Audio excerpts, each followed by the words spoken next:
So now once again you are welcome on my YouTube channel, The Passion of Learning English.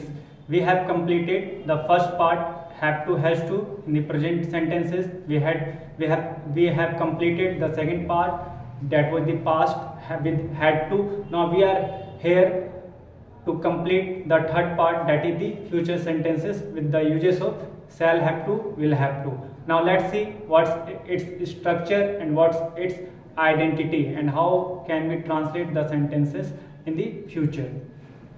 The identity of this sentence, that is with main verb होगा और पड़ेगा. If these words are coming, so we will use with it shall have to and will have to.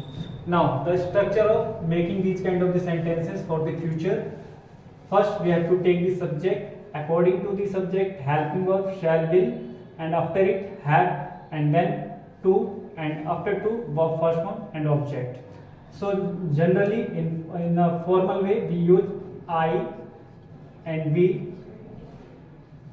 With I and we use shall, and with all subject we use will.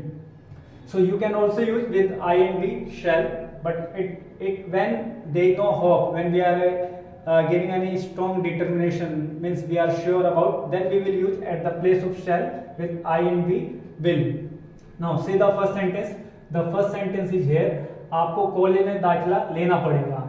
So now लेना, this is the verb, and पड़ेगा word is coming with main verb. So that is the identity of the future sentences, and in the future we use shall, have, and plus to. Now let's make subject has been given you, so with you we will take will. You will have, after have to, lena, take. What is admission? The admission, you will have to take admission. Now college में in college, so you will have to take the admission in the college. Now look at the second sentence. The second sentence has been given, हमें राम को शादी में बुलाना होगा.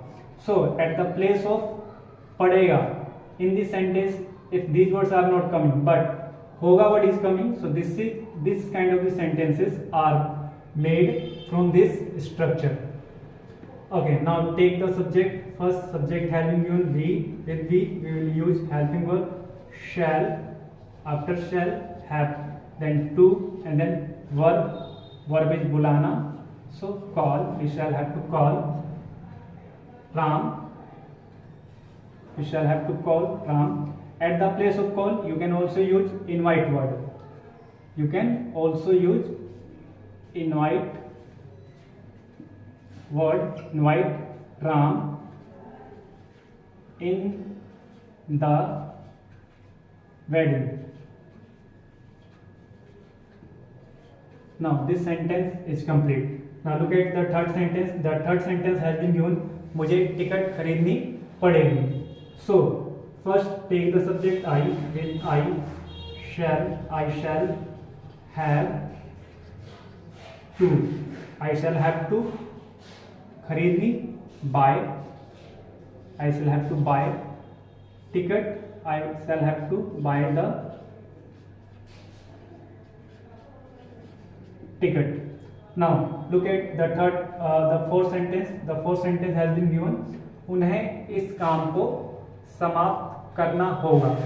So now with main verb होगा word is coming, so it is also telling the compulsion, the obligation, certainty. So in this situation we use shall have to, will have to. Now take the subject in the starting. They will have, after have, then to, using the to, it's compulsory, समाप्त करना, finish. They will have to finish इस काम को, this work. Now the proper translation of this sentence, they will have to finish this work. So now we have learned in this video about the future sentences with the uses of shall have to and will have to. I hope you have liked these all videos related to the present, related to the past, and related to the future. So thank you so much for watching my channel, and keep on learning English and keep on improving yourself.